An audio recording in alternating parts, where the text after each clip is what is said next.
اعوذ باللہ من الشیطان الرجیم بسم اللہ الرحمن الرحیم سورۃ القصص بسم اللہ الرحمن الرحیم۔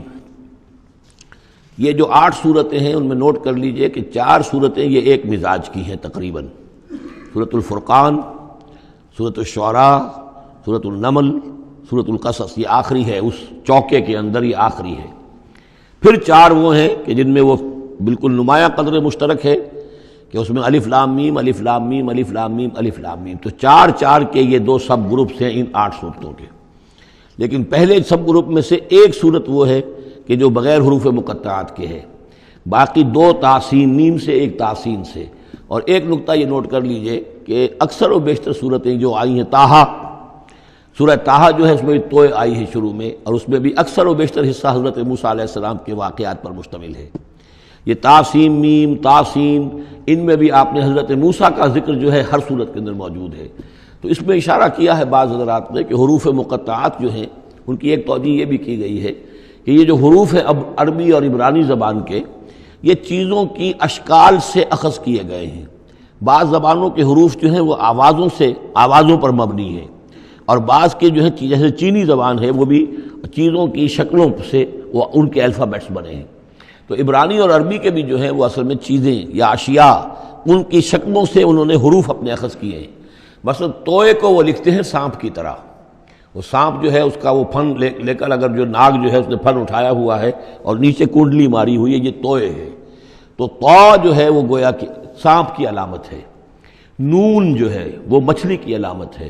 نون یوں کر کے اور ایک طرف اس کے نقطہ ڈال دے تو بالکل مچھلی، آپ نے کبھی دیکھا ہوگا تو اکثر و بیشتر جو بھی ڈرائنگز ہوتی ہیں، پینٹنگز ہوتی ہیں، وہ مچھلی کی شکل نون کی ہے، اس لیے ذنون کہا گیا، مچھلی والا۔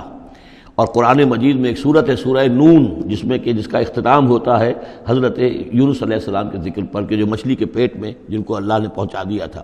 تو اس اعتبار سے حروف مقطعات میں سے بعض چیزیں جو ہیں مناسبت والی نظر آتی ہیں۔ تو یہ جو صورتیں ہیں، سورہ شعراء اس میں بڑی تفصیل کے ساتھ آیا ہے، سورہ طٰہٰ میں وہ تو میں آپ کو بتا چکا ہوں کہ 8 میں سے 5 رکوع پورے حضرت موسیٰ علیہ السلام کے حالات پر ہیں۔ اسی طرح اب جو صورت یہ آ رہی ہے سورہ قصص، اس میں بھی حضرت موسیٰ علیہ السلام کے حالات اس میں ذرا اور پہلے کے ہیں۔ ہم اس سے پہلے پڑھ چکے ہیں کہ جب مدین سے واپس آ رہے تھے تو آپ کو نبوت ملی ہے، لیکن مدین پہنچ کیسے گئے، یہ واقعہ آپ کو سورہ قصص میں ملے گا کہ یہ جو تو گویا کہ اس تدریج سے حضرت موسیٰ کے حالات آ رہے ہیں کہ جیسے کہ جو آخری دور کے تھے ان کی زندگی کے وہ پہلے آئے ہیں، سورہ بقرہ میں، سورہ اعراف میں۔ پھر اس کے بعد جو ہیں اس سے پہلے کے وہ پھر آپ کو 3 صورتوں میں ملے ہیں، اور بالکل ابتدائی دور کی جو چیزیں وہ سورہ قصص میں ملیں گی۔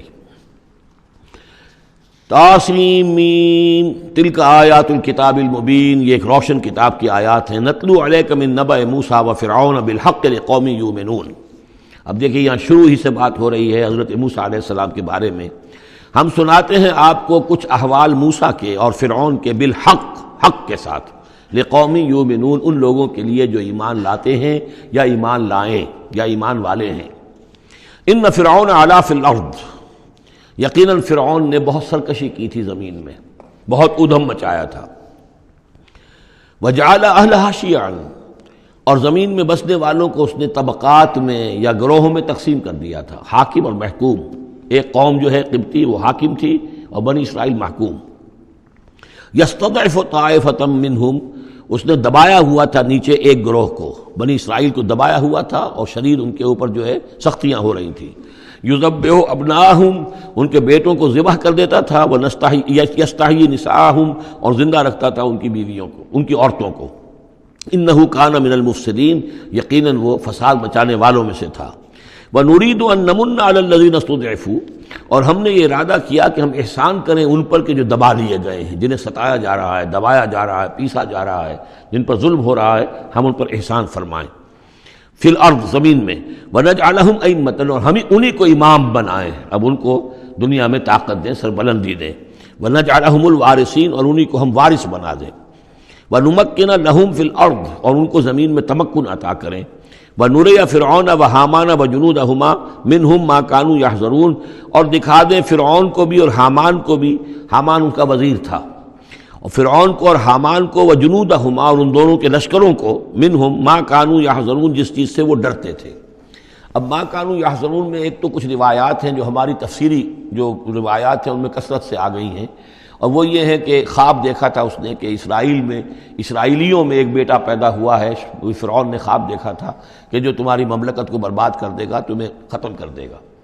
اسی خواب کے بعد اس نے، جیسے کہ حضرت مسیح کے بارے میں انجیل میں یہ ہے صراحت کے ساتھ، اور اس کے بعد جو ہے وہ وہاں پہ جو بھی نوزائیدہ بچہ تھا اس کو قتل کرنے کا معاملہ شروع ہو گیا تھا۔ یہی معاملہ کہتے ہیں، لیکن قرآن میں بھی اس کا ذکر نہیں ہے اور تورات میں بھی ذکر نہیں ہے، البتہ تالمود میں اس کا ذکر موجود ہے، اور تالمود سے پھر یہ روایات جو ہیں ہماری تفسیری روایات کے اندر آ گئی ہیں۔ ما کانوا یحزنون کی ایک دوسری توجہ یہ بھی ممکن ہے کہ ہو، واللہ عالم، لیکن ایک دوسری توجہ بھی ہے کہ انہیں یہ اندیشہ ہو گیا تھا کہ یہ قوم جو ہے اب اس تیزی کے ساتھ بڑھ رہی ہے، اس کی تعداد اتنی تیزی سے بڑھ رہی ہے کہ یہ ہمارے لیے خطرہ بن سکتے ہیں۔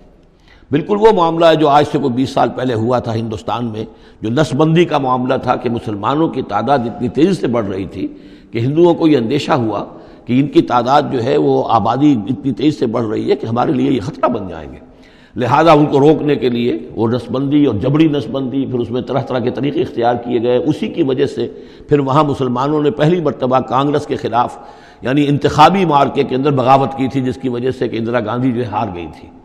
تو یہ معاملہ جو ہے محسوس ہوتا ہے کہ وہاں یہ محسوس کیا جا رہا تھا کہ یہ جس تیزی کے ساتھ ان کی افزائش نسل ہو رہی ہے یہ ہمارے لیے خطرہ بن سکتے ہیں۔